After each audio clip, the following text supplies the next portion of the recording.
You're back.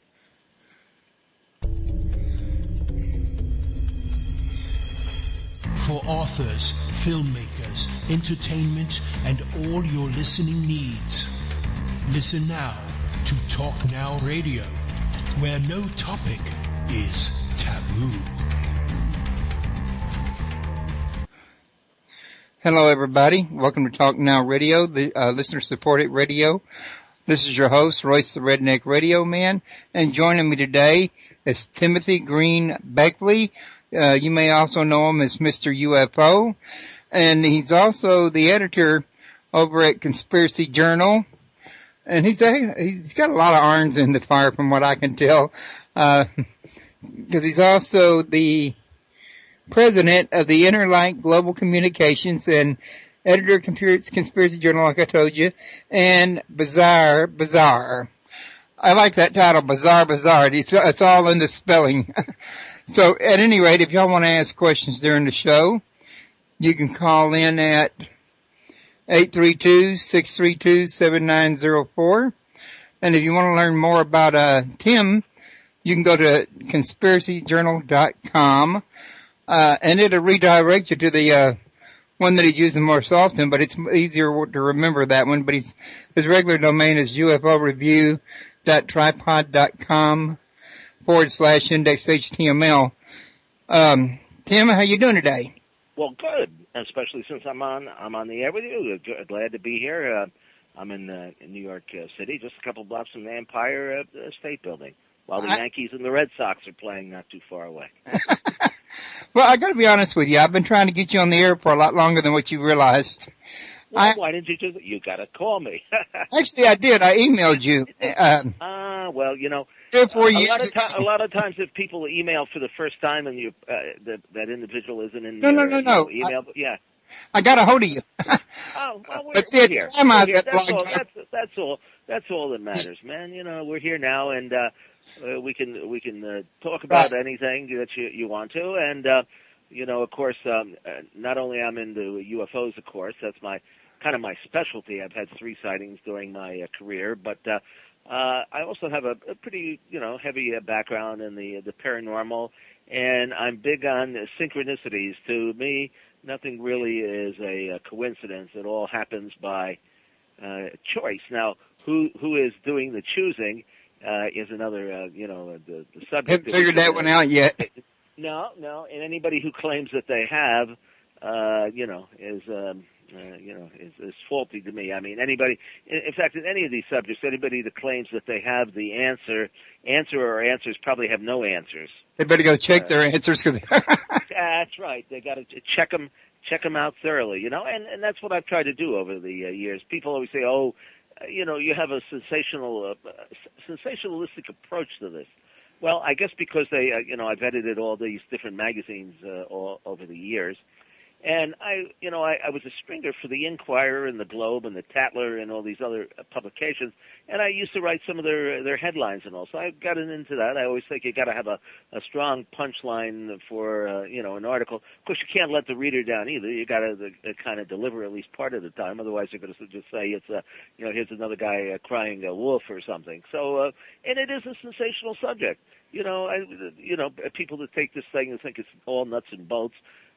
To me, that's kind of boring. I mean, if all you're interested in lights in the sky, that's not really going to get you, anywhere. It's what's happening down below treetop level that really matters. Yeah. And that's where all the learning and investigation happens at. Well, yeah, the one thing that I've done, I think that most of the other researchers have not bothered to do, is that, there've been a lot of pilots that have seen UFOs and police officers, and geez, I guess there isn't any profession or individuals from any walk of life that hasn't had some sort of encounters with this. Jimmy Carter had a UFO the sighting. Now, Jimmy, after all these years, people would always ask him about, what he saw, and the authorities, the astronomers and the skeptics and all say, all he saw was the planet Venus. So now, after all these years, if somebody asks him about UFOs, he'll say, "Oh, they told me it was Venus," because he doesn't want to, I guess get sneered at. Politicians have a habit of putting their feet in their mouths, and look at the last the debates, presidential especially debates. the conservatives do that. Yeah, for sure, Anyway, you talk about Jimmy Carter and his UFO sighting, and people think, and the skeptics push off the idea that it was the planet Venus. Well, at this very moment as we speak, there's a fellow down there in Georgia who's working on a documentary about not only Jimmy Carter's sighting, but it turns out around that same time, a couple of days before and after Carter's sighting, there was a wave of UFO reports in that town where he had the sighting. And some of these, one of them hovered right over the big water tower in town. One of the individuals, I saw a couple of clips from the movie, describes how this thing came down and landed in a field that not far away. So that doesn't sound like the planet Venus to me. And I'm looking forward actually to seeing the. You're going to actually look up in the night sky and see Venus, and from our view and position, it's not moving. So anything anytime somebody sees something moving noticeably, it can't be any star or planet. Yeah. Well, now I have seen things under unusual weather conditions, and sometimes a star or a planet could look like it's twinkling or something. But now I had 3 sightings. The first one was when I was 10 years old. It was a warm summer night, like in July or August of the year, and this would have been in like 1957. And that was a big year for UFO sightings. I mean, it was 1947, 1952, 1957, 1963, and so forth. In fact, I think we're due for about a wave now. But there was a buzz in the air about flying saucers and UFOs. A couple of books I guess had come out. Major Kehoe's book and Edward Ruppelt, who was with the Project Blue Book. And in those days, the reports were getting in the newspaper. Now there's seldom anything printed in the newspaper about the subject. Every once in a while, something will pop through, but it has to be pretty darn spectacular and a lot of witnesses for that. About 4 or 5 years ago, you can put UFO in the Google News search engine, and you come up with page after page of a UFO sighting in different places. Yeah. Well, that still goes on to some degree. Of course, MUFON collects reports. The Peter Davenport has the UFO group there up in Washington State, and they probably are the most active because they have, or used to, I believe, an 800 number. And if you called the police in a lot of locales, they would have a sticker, and they'd give you his phone number. And so he gets calls on a really active, basis, but not that much in the press. It's all on YouTube and some of the other, I guess, the websites and stuff. But in the old days, the newspapers used to print these stories, and they would give the names. So I would sit there on the telephone, and I was a teenager or slightly older, and I'd call these people and get the skinny on the mini, and find out what was going on. Anyway, getting back to my first sighting, it was about twilight. I don't know, 8 o'clock at night or something like I say. It was summer, maybe a little bit later. And we were seated on the front porch in New Jersey, my home in New Jersey, of course, where I lived with my parents at the time. And in those days, nobody had air conditioner, that I can think of, And so we would all just sit outside until it cooled off, and then you go back indoors. Well, we were sitting on the stoop, as they say, and somebody came running up, across the street, pointing to the sky and said, look, there's something in the sky. So now, there were 2 objects. One was directly across the street over an abandoned leather factory that made purses or something. Lefkowitz Leather, I actually remember to this day. And no longer there, the building. And then there was one that was pretty close to hovering over the house or above the street, actually, where I was. And these things circled in the sky. The one over the house would move over the factory building, and the one over the factory building would come on over to where we were. And after about 15 minutes or so, the one across the street, it just disappeared or vanished like somebody had pulled a light switch, and it was gone. The other one remained in the sky there for a little bit while, and we kind of, I guess, lost interest. It wasn't doing anything, and it was getting cooler, so we went indoors. Now, the next day, there was a little item in the newspaper to the effect that other people had seen these UFOs in the sky. but the authorities were saying that it was nothing except a weather balloon. Well, even at the age of 10, I knew that this couldn't be a weather balloon. It was something that seemed to be under intelligent control. It wasn't bobbing and weaving in the air current, and it was lit up. Now, if people say, "Well, did you see any portholes or landing gear, or did any little green men wave at you?" And no, I can't say that I did, because it was kind of up above the cloud layer. Anyway, I became interested in the subject. I guess maybe I was before that even, because the house that I lived in had a little poltergeist activity going on, doors opening and closing and lights going on and all. So I kind of had an interest in this type of stuff, and I took out books from the library by Frank Edwards and Major Kehoe and a few of the other writers of the day, and I started writing letters to the local newspaper. And people started contacting me with their sightings. And then when I was about maybe 15 or maybe 16, well, I had started publishing a newsletter. It was the Interplanetary News Service Report, and it was mimeographed. I had a little printing press there in my porch. My mother made me move it out of the kitchen because it was getting ink all over the place. It was kind of really pretty sloppy way of doing it. You had to type the stencils, and there are no more mimeograph machines anymore. I don't even know if anybody remembers them, but you fed the ink in, and you could print with the stencils. And we built this up to a circulation of about 1,500 until finally I just couldn't do it anymore, because you had to collate the stuff and staple it, and it was taking away from my schoolwork, and it just. So Jim Mosley came along. He had a slightly bigger magazine called Saucer News, and he offered to, I guess the word would be, buy me out, although he didn't offer me any money. But he took over the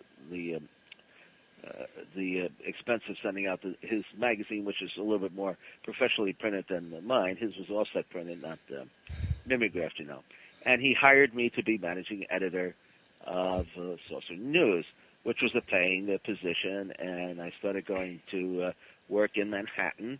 And I guess I've made, even though I was never really good at English in high school and never really went to journalism school or anything like that, publishing became my career. I actually packaged or published something over like 30 magazines. Wow. Or newspapers over the years. People, low-budget pulp publishers would actually hire me to put the magazines together. So I did magazines like Front Page Disasters. I did a football magazine, soap opera, lots of rock and roll. I was into rock and roll quite a bit at the time, and even produced a few shows and stuff. So, in fact, the bands like Kiss used to rehearse at the same studio some of my groups that I was producing rehearsed at, Talent Recon up on Times Square. So my background was in the publishing, and in fact, I edited a magazine called UFO Universe, which was sold on the newsstands all over the country. That lasted for about 11 or 12 years until the bottom just fell out of publishing altogether, magazine publishing. I mean, now, even here in Manhattan, you can't find a newsstand. I mean, if you want to buy, like a magazine or something like that, you can go to Barnes & Noble, and they have a selection. But magazines used to be sold on every corner. It was an outdoor stand, and the guy would sell you newspaper. You can't even get a newspaper hardly anymore. You got to really hunt around for it. Yeah, and I think it's terrible because I'm not a man of the internet age, although now I guess I am to a certain degree because you need it for business and all. But I have a hard time reading a magazine on the screen, even on my Kindle. I turn it sideways and it looks fine, but I'd rather have the magazine in my hand.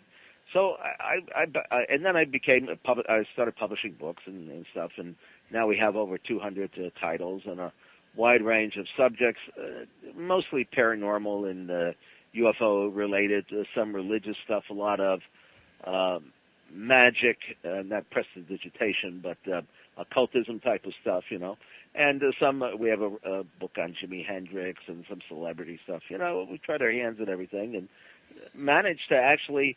I started publishing my own little stuff in about 1965, so I've seen more publishers and distributors and wholesalers and rackmen or jobbers or whatever they call them come and go, and since I've always maintained control of what I do, we're still here. And I've gotten older.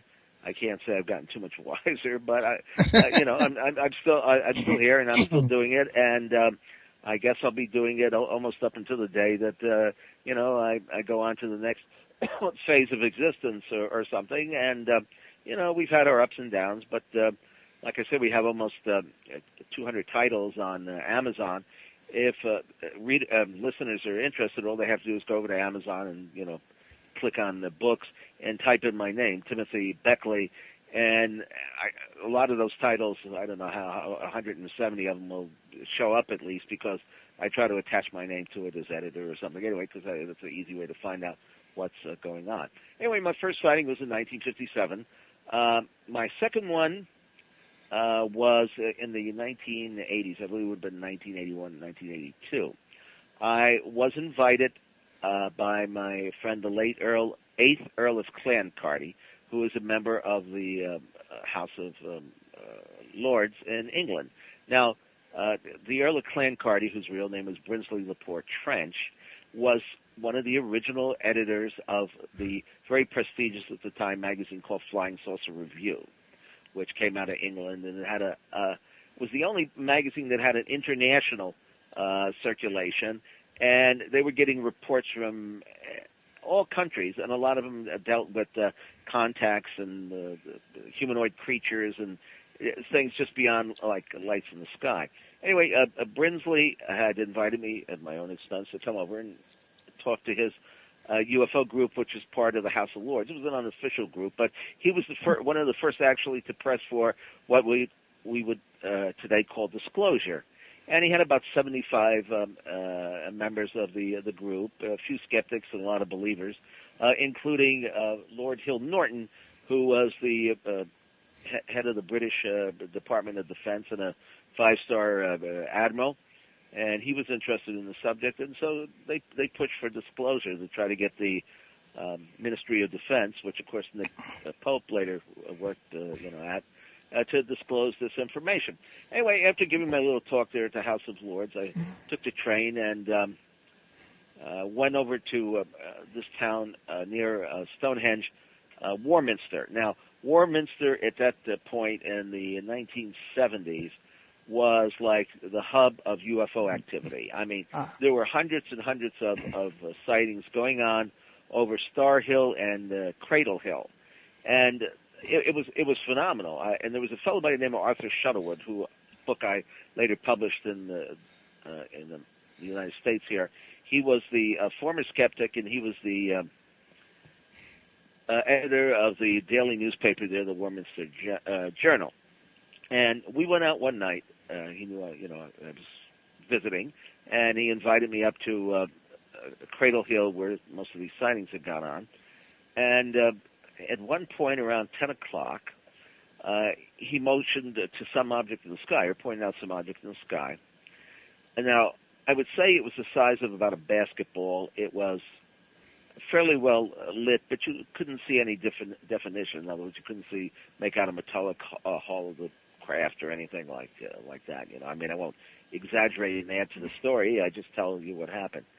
And in fact, at first I thought, well, maybe it couldn't have been a street light, because there were no streets there, and it was way up in the sky. Now, we were near a military base, and some of the skeptics had said, oh, this was like military stuff that was going on. But I saw one fellow, he was retired RAF pilot, Bob Strong, and he had like 7 or 8 photo albums, filled with all kinds of photographs. He would mount a camera on a tripod on the roof of his car and stay out all night, and got just some really, really remarkable things.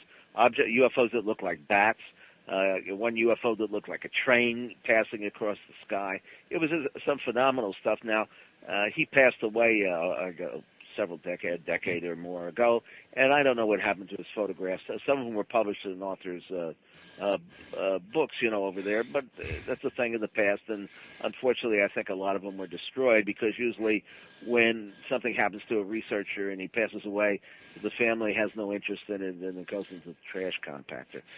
Anyway, we're looking up at the sky, and here's this object, and the author says, wait a minute, I'm going to go over to the trunk of my car. he goes over to the trunk and he takes out this giant flashlight, or torch, I would call it. I mean, it's a pretty big battery-operated thing, you know, and starts blinking at the object in the sky. And not Morse code or anything, but blinking on and off, on and off. And every time he would blink at this object with this torchlight, it seemed to respond by moving around in the sky, as if it were like a marionette, you know, a puppet or something like that, and somebody was controlling the strings. Then after maybe 10 or 15 minutes or so, the cloud covering came and it started to rain, and we went back to the inn for a brew. And that's the story of my second sighting. But it did seem, if you ask me, it did seem that it was under intelligent control. Now, was it from Mars or Venus or from the inner Earth? I have no idea. But it was something that was there, and it did seem to be responding to us. If you could figure out the language, you mean? Well, like I say, it wasn't Morse code or anything like that, but you know, I know people, even so-called believers, and they kind of poke fun at Stephen Greer. I don't know if you ever had him on the show or not, but he goes out into the desert and they set lights down there, and you know, a ring of lights, and start flashing at the sky, and he'll claim that something, you know, will come over and signal back. Yeah, I don't know. I haven't been there to witness that, but I can't be too skeptical of it, because I do know for a fact that people have communicated through what we would call light beams, or some sort of code that they set up. There was a fellow by the name of John Otto, who back in the 1950s had a number of successes in communicating or trying to contact these craft. He would actually get messages over his radio, the ham radio, you know, and whatever was on the other side of the microphone there, or the airwaves, would tell them where to go, and say that they would have a sighting if they tried to communicate and they were friendly and their telepathic thoughts were positive, and so forth. Now, I don't know if I believe that or it's all a bunch of hooey, but there were witnesses to the effect that they did have sightings when they went out and tried this form of communication. So I do think that these things, these objects, call them UFOs, whatever you want to identify them as, are under intelligent control. I don't think that a lot of them are from other planets. I think the majority of what we are witnessing is some sort of paranormal, or what we would term supernatural phenomena. What happens at a UFO landing site is often pretty similar to what happens at a seance or in a haunted house. And many of these witnesses who started out just as you know, witnesses of lights in the sky, later on, if you go back and contact them, they'll tell you some pretty remarkable stories and experiences that they've had since their original sighting, including poltergeist-type phenomena in the house and so forth. Like there's a connection. There is a connection, or we're dealing. Well, I do believe that from time to time, there's like gateways or window areas where the veil between this world and the next becomes thinner, and these objects and occupants are able to come through. Now, whether they know that they're coming here, or whether it's kind of like people who vanish here, maybe they end up there. That's something to think about, right? And I think that even like these Bigfoot creatures and Mothman and was it the demon down there in I forget, North or South Carolina, you know, that came out a couple of times and scratched people's car and all. I think that they come from the same place as these UFOs do, that they're from another dimension or another reality or realm or something along that line.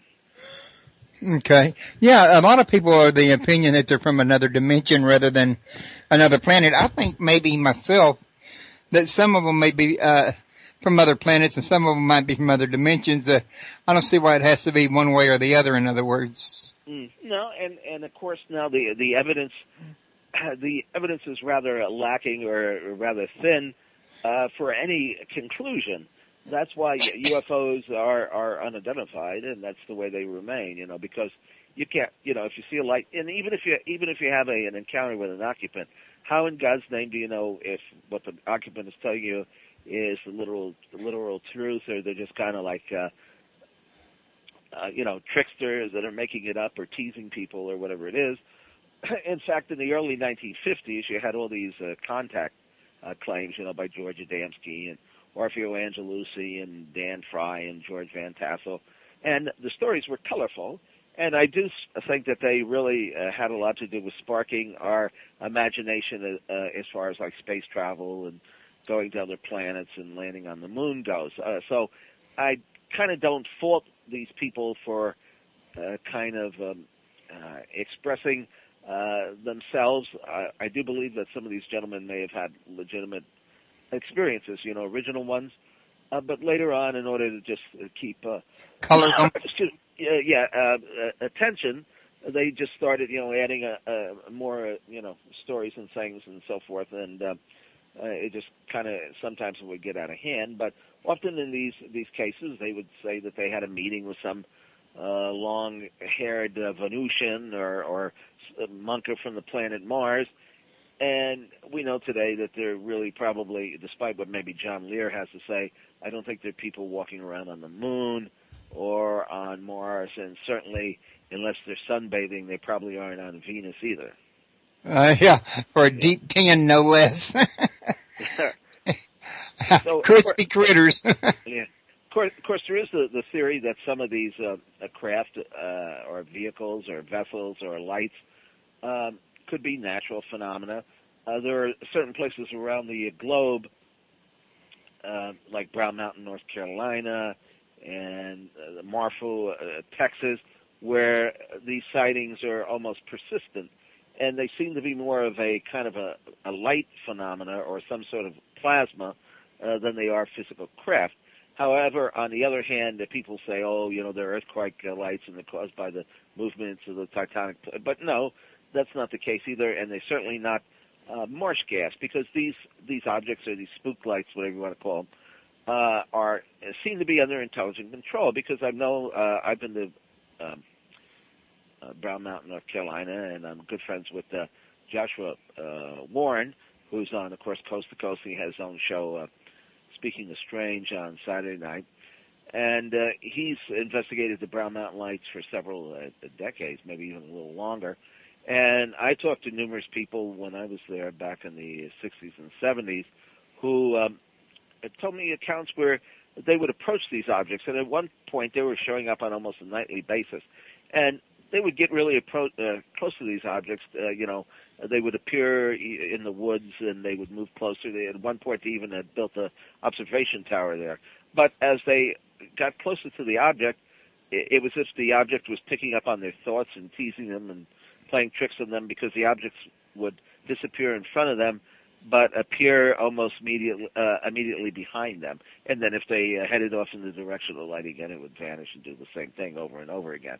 So they do seem to be under, intelligent control, even some of these spook lights that have been seen. And whether they're related to, hardcore UFOs, I don't know, but I suspect probably some of them are.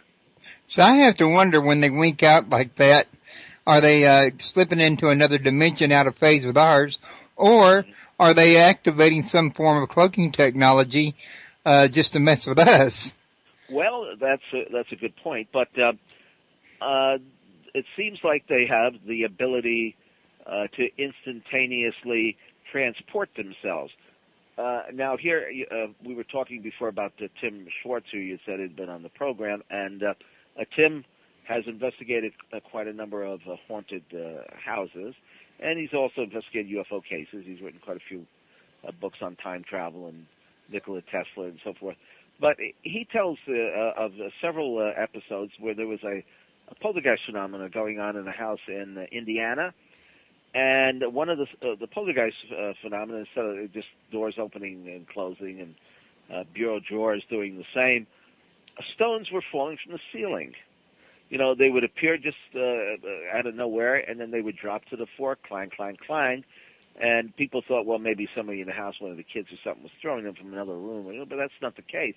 And there have been other, in fact, that's a pretty common thing in poltergeist cases. In fact, I remember in investigating a case many, many years ago where objects were falling on somebody's roof, and they weren't being thrown from anywhere. They were just appearing out of nowhere, and they almost like hail, these stones, and then they would fall over into the yard or something like this.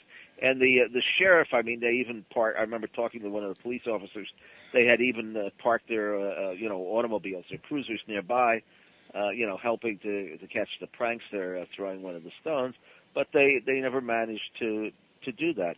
Now, of course, the best story of teleportation like that was told to me by my friend Uri Geller, the internationally known spoon bender. He says he was in a house one time, and money actually rained down on the place where it was. They could actually. I need to hang out around him. Yeah, I think so too. He's done very well for himself. I guess if you get the right contacts and they do that, yeah, you're in good shape. But unfortunately, that's not always the case. Although I did have an experience a couple of weeks ago, and I'm very big on synchronicities and so-called coincidences. I think that some of these synchronicities, and it turns out that people in the paranormal seem to have them more frequently than people who are not involved in this field. All right, well, let me set this up for you. It was one of the first nice days of summer, and my associate Carol, who's worked with me for many years, and she does the covers of some of our books, and she's been fascinated with the paranormal. In fact, I first met her. She came to the New York School of Occult Arts and Sciences that I was running back in the 70s. I had one of the first metaphysical centers in the country. Of course, now there are many, or at least they went through a phase. So we decided we're going to take the bus across town to Hudson River Park. I had never been there before, but I understand it was like very nice, and it's on the river and so forth. And it was a very nice day. So I figured, well, let's do a little something different. So Carol suggests, she says, let's go over to 23rd Street and bring some change with you. Now, normally the bus in Manhattan costs you $2.50, and you can't put a dollar bill in. If you don't have a Metro card, you got to throw dimes and quarters and nickels, no pennies, please. And certainly no foreign money. So we get over to the bus stop on 5th Avenue. We're going over to 10th or 11th Avenue. And Carol says to me, she says, if you show your ID, your senior citizen ID, you get on the bus for half price, which would be $1.25. Well, one of the reasons I never take the bus is $2.50, and who the heck is usually got that amount of change, or you got to scurry around in your pocket, and it's all pennies and stuff. So for the day, I had taken my change and I put in a little just compartment or something, like a little wallet, so that I could fish it out and throw it into the place where you throw the change on the bus, And then the driver kind of nods at you, and something, goes, they'll give you a little buzz or something, and you go on, showing that you paid. In other words, it counts it automatically, the coins. So I take the coins out of my little change purse, and I tell Carol, hold on to the quarters while I look in my wallet and see where my ID is, right, to show the driver. And while I'm fishing for my ID, she says to me, oh, well, you better find another quarter, because one of these is a Canadian quarter, and you can't use that on the bus. The driver will toss you off. And besides, it won't go through the change, device that accepts change on the bus. Okay, there's no problem. So I find another quarter. And I said to myself, well, what do I do with the Canadian quarter? If I put it back in with my change, I'm only going to have to go through this again, and that's somewhat of a nuisance. But I hate to throw change out. I mean, money is money. So I took the Canadian quarter, and I put it on the little bench where the people that are waiting for the bus would be seated, right? I figured, well, maybe somebody from Toronto will show up and see the quarter there, and they could take it home and use it as the change in Canada. Okay, so we get on the bus. I throw my 5 American quarters into the turnstile there, and we sit down. Now, the bus ride across town only takes maybe 5 or 6 minutes. You're not going very far, but it beats walking if it's 85 degrees out. So, okay, we sit down, and normally they recommend you get off the back of the bus, but sometimes it's hard to push the door open, and there wasn't a lot of people waiting in line to get on the bus to the front door anyway, since we were at the final destination. So Carol goes ahead of me, and I'm walking down the 2 or 3 stairs that lead to the street. And there on the sidewalk, exactly where the bench would have been if they had a bench, just like where I left the quarter, was a shiny quarter on the ground. I picked it up, and it was an American quarter. So now I left a Canadian quarter at the bus stop where we got on, and I found an American quarter when we got off the bus. Now, what is the chance of that happening? Next to none. Now, I figure with the rate of exchange, I made about $0.015. so I was ahead of the game, but I think somebody is doing this. Now, I've had other incidences with change. Change seems to be one of the ways that whoever is responsible for these coincidences, and like I say, I think there is some intelligence behind it. If the listeners want to get a grip on this, I suggest that they Google Dr. John C. Lilly. Now, Dr. John C. Lilly was a scientist who claimed that he talked or communicated with dolphins. And he had a lot of synchronicities, pretty far out ones. And he believed that there was actually a synchronicity kind of review board or something in some other dimension. And by setting up coincidences and synchronicities, this was their way of communicating with us, since they could not appear in physical form, and also proving their existence. Now, it seems like a far-fetched theory, but I have gone into places like many, many years ago, I was invited to speak for a group in San Francisco. I had never been to San Francisco before. It was a fairly successful lecture. I think we had 300 or 400 people there. It was in a high school auditorium, and there were even people in the balcony, and I showed my UFO slides. And, of course, I was fairly young at that age, so I had less of an inkling about what was going on. So now that was on a Friday or a Saturday night, and I was scheduled to leave San Francisco back to the east on Sunday late in the afternoon. So we decided, since we had time to kill, the promoter suggested, they were going to take me out to brunch. So they picked a place at random in downtown San Francisco. Nobody, certainly not me, and none of them had ever been in this particular restaurant before. And we were going to have a couple of Bloody Marys and Eggs Benedict or whatever you eat on Sunday at brunch. And I happened to mention to the group, I think there were 5 or 6 people there. I said, geez, I should have thought ahead. One of my friends who used to teach at the New York School of Occult Arts and Sciences, a fellow by the name of Alan Vaughan, who was a psychic himself, but he was also a very serious parapsychologist, had moved to San Francisco to be editor of Psychic Magazine, which was a nicely laid out and very graphic paranormal publication in those days when magazines were being published on all sorts of subjects. And it had kind of a very serious quasi-scientific approach to the subject. And I said, well, geez, I should have really called Alan and tried to get in touch with him and invite him to come to my talk, because he was a good friend of mine, and we always had a beer together and a few jokes and so forth. And, after he would lecture or teach a workshop at the New York School of Occult Arts and Sciences.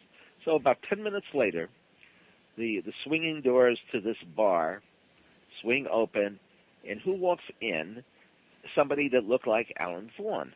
And I ushered the guy, I waved the guy over, and I said, "Aren't you Alan Vaughan?" And he said, "Yes." I said, well, I explained the situation, and I said, well, do you come here often? I mean, how do you meet somebody in San Francisco, which probably got 1.5 million population or something like that, maybe more, that you never been to this restaurant, you never been to the town before, and here comes the very person that you're talking about through the door? And so he sat down. We had a good chuckle about it, and I said, "Well, Alan, I know you edited Psychic magazine. What are you working on now?" He said, "Well, this is another synchronicity. I'm doing a book on coincidences and synchronicities, and I guess I'll have to use this in the book."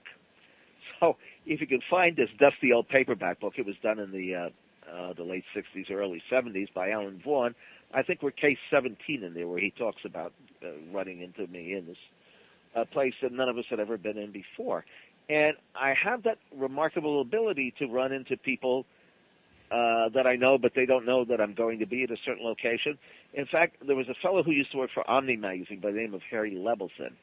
And Harry had moved from New York to Miami Beach, but he never had a telephone. He hated telephones, and you could really only reach him. There was no email in those days. You had to write him a letter, and maybe he'd answer you a month or so later.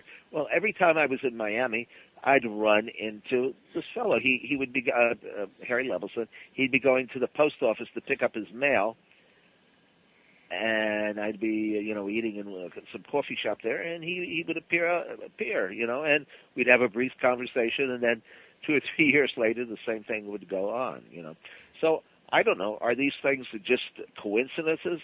It seems like they're beyond coincidences. I mean, you don't leave a quarter at a bus stop, and then 7 or 8 blocks later you find another quarter. I mean, it kind of boggles the mind. And I found out that, like I say, I kind of did an unofficial survey that the people in this field seem to have more synchronicities than people who don't. But then maybe most people just don't see. They don't, maybe they don't keep track of it, or they don't notice it, or it doesn't. I was going to say that. A particular meaning to them. I was thinking that maybe what happens is people in this particular field are more used to paying better attention or more attention to it, and so they pick up on it. Uh-huh. So that's the synchronicities. I mean, it's just I'm going to eventually maybe do a book on it, but people ask me, well, what does it mean? Well, it hasn't told me to go over to a certain slot machine in Atlantic City or anything like that. The only thing I've come out ahead so far is like I say, about a penny and a half on the Canadian quarter with the rate of exchange. So I don't know, what that all means. But now another time, I was organizing. I had put together a UFO expo, UFO Paranormal Expo in Palm Springs, not far from Giant Rock, where the UFO contactee movement had actually begun, in the early New Age movement, whatever you want to call it, in the early 1950s. And our guest of honor was Robert Weiss, who directed the movie The Day the Earth Stood Still, with Klaatu and the robot and all of that. One of the better science fiction movies directly related to UFOs. I'm sure everybody's seen it several times. I've heard of it. Yeah. It's one of my favorite films. The actual occupant of the craft is a human being, human type looking person from another planet who comes down here to warn us about our use of nuclear, activity and bombs and stuff like that. It's a very New Agey type of theme. So I invited Robert Weiss, who was the director, to give our keynote talk on the subject. And Palm Springs it's a I don't know if you've been there or not. It's a lovely place to go. All the millionaires like Arthur Guthrie and Roy Rogers, they all had big estates there. I mean, because they had bought into Palm Springs, just when Hollywood was exploding. What would that been in the late 30s or early 40s or something? So they had some. It was a lot of wealth there and a lot of golf courses and restaurants and stuff like that. And I worked a spectacular deal with one of the resorts there where they didn't charge me anything to put on the expo, for the room, the banquet rooms or anything like that, because it was in the middle of the summer and they couldn't rent it out. So we had this fairly big deal, and 3 nights, 3 days of UFO lectures and workshops and things along that line. And I was very happy that I successfully put this together. Okay, so we're setting up on Friday late afternoon. The vendors are coming in and putting their books and VHS tapes, I guess, in those days, because there weren't any DVDs. And they're setting up their tables, this UFO photographs and stuff. And we're downstairs. We got all the banquet facilities that we need, lecture halls and so forth. And there are some stragglers that are just coming in from the street, the public.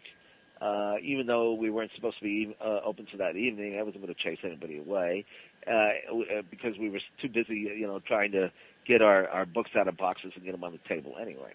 So this one gentleman comes by, and he stops at the table, picks up a couple of books, and leaves them, behind, and continues to, walk around the other tables. So I noticed that he had left a stack of mail there, like he had just been from the, picked up the mail from the post office, because it had, a rubber band around it, and maybe it was 10 letters or something like that. People still used the mail in those days, and the post office was able to deliver a mail without putting it in the wrong mailbox and so forth. The good old days. The good old days, yeah. Okay, so anyway, this guy is continuing looking at the other books and the other tables and leaves his mail there, and so I pick it up. And I happen to glance at it before following him down the hall, and I see that the mail is addressed to Kenneth Anger. Now, I don't know if you know who Kenneth Anger is, but he's this underground movie maker. He did a film years ago that kind of had a cult following called Scorpio Rising, and the music was done by Robert Plant, the Led Zeppelin. And he was into Crowley and occultism and stuff. And he was quite a figure on the underground movie scene. And of course, I make some films, and I've always been intrigued with some of the people. Anyway, he had a following, but you had to know, the underground and the alternative movies to know who he was. I mean, he wasn't a figure that was known, I think, widely to the public. More of an artistic type, kind of like the Andy Warhol or the West Coast. He probably wanted to keep a low profile.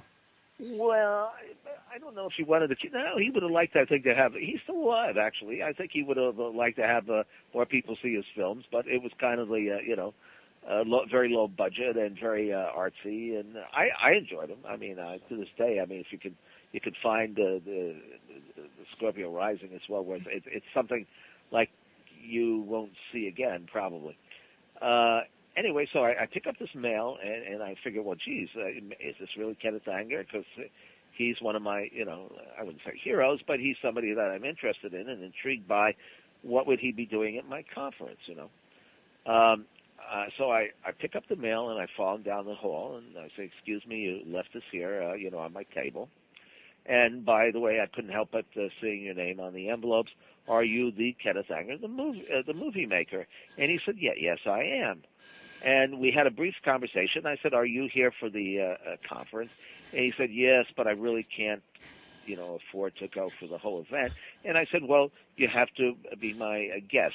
So I seated him at the same table as Robert Weiss, and I got to introduce both of them that evening at the banquet as part of the conference. Again, what is the chances of running into somebody like that who you've always admired at at your UFO conference? And I would have never known who it was if he hadn't left the mail behind. See, that's the kicker there. Somebody made him something or whatever, made him leave that stack of mail, and so I got to introduce him, and he's still making films and working as an artist and so forth. You can Google Kenneth Anger, and he's had quite a career, actually. And anyway, that was one of the highlights of my, I guess, a career as a UFO and expo entrepreneur. Uh-huh.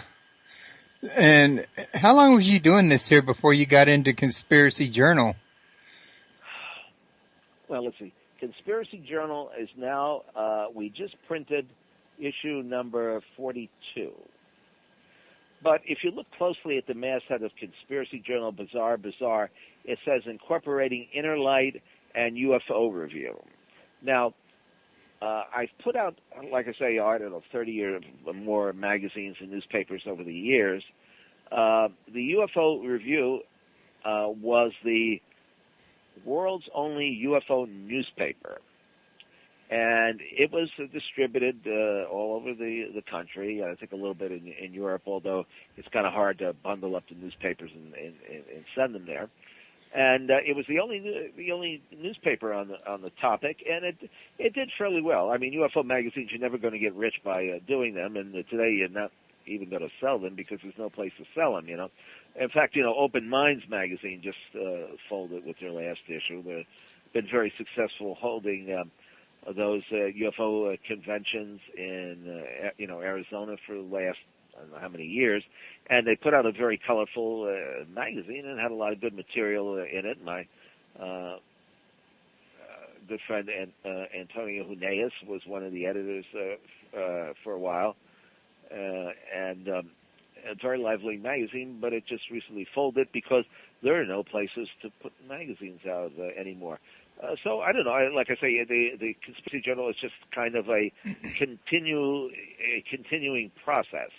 It got to the point where UFOs weren't quite that popular anymore as far as sales go. So it's part of the conspiracy. Now, we don't get into like Alex Jones and all. I mean, he's a conspiracy nut, and I use that word not even very loosely.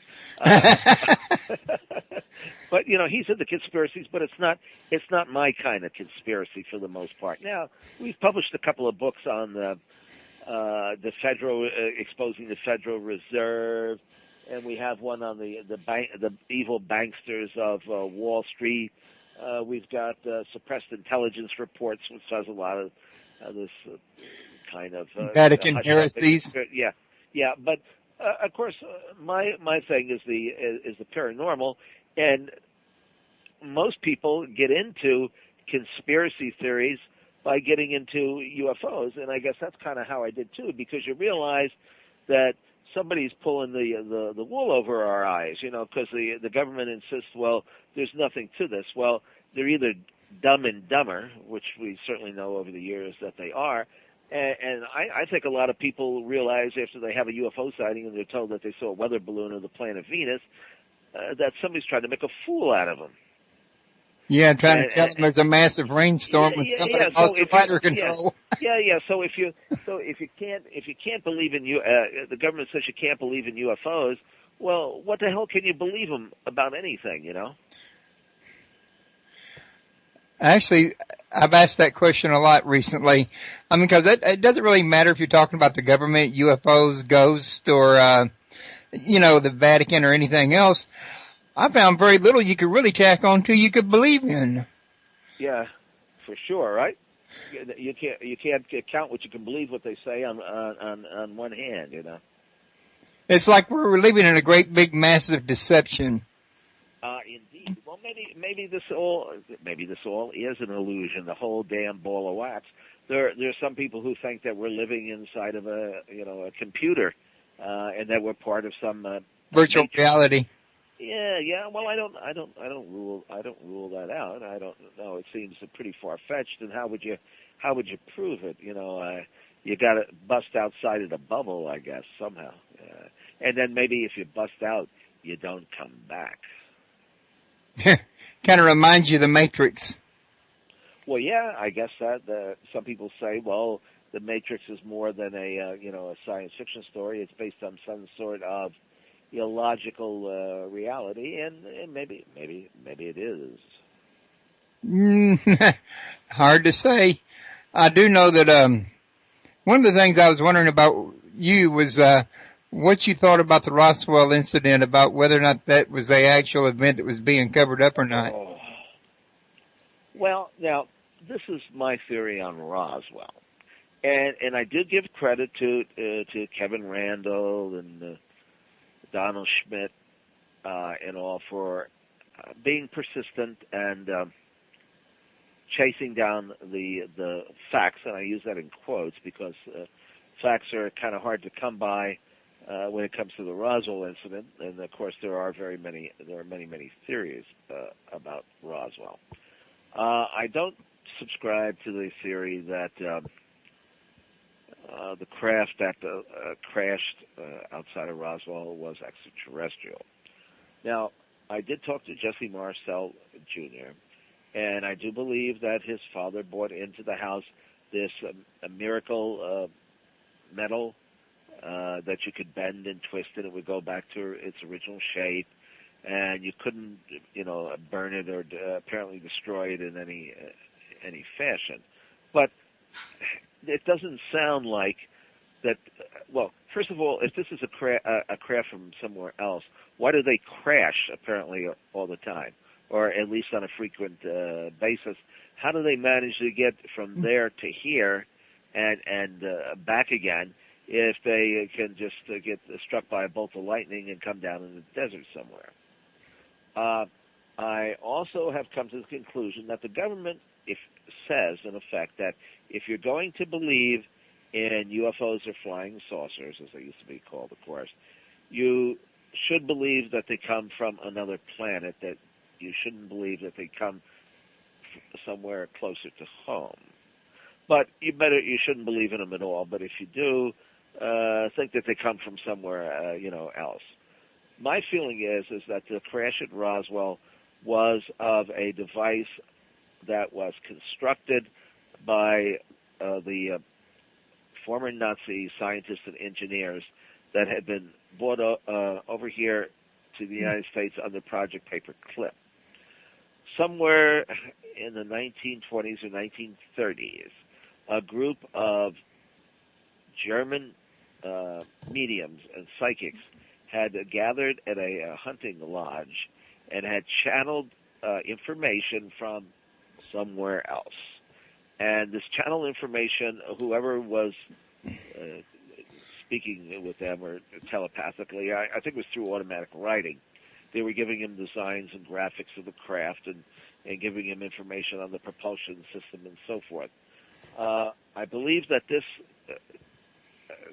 propulsion system was developed over a period of time, and when these former Nazi engineers and scientists came here in the after the war, that they continued with this technology, and the technology was probably developed to the point where some of these things that we see in the sky today, even the boomerang and triangle-shaped craft, originated, that it's some kind of technology that's different than the rocket propulsion that we have, and it was developed by these German scientists.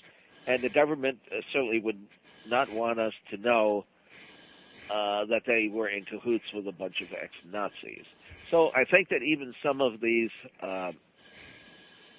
military guys will tell you, they saw alien bodies and they saw this craft and it was probably extraterrestrial, because they're kind of going along with what the official word is that don't talk about UFOs, or if you do, certainly don't mention this Nazi technology connection. So I think that some of these craft, and the ones that, certainly the one at, there might have been several, the one at Roswell was not from somewhere else. It was made right here on Earth, but this German technology was probably based on something that was channeled at some point back in the 1920s or 30s.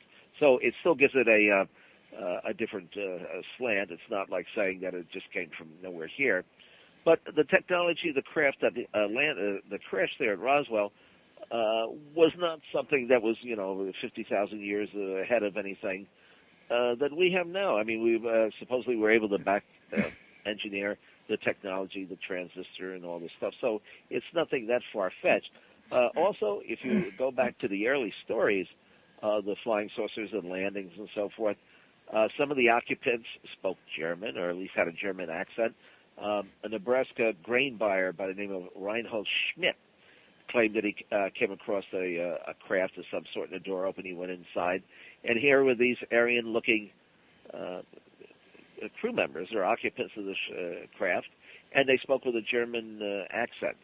And even George Adamski, what does he describe meeting? A very Aryan-type orthon with long blonde hair and blue eyes and so forth.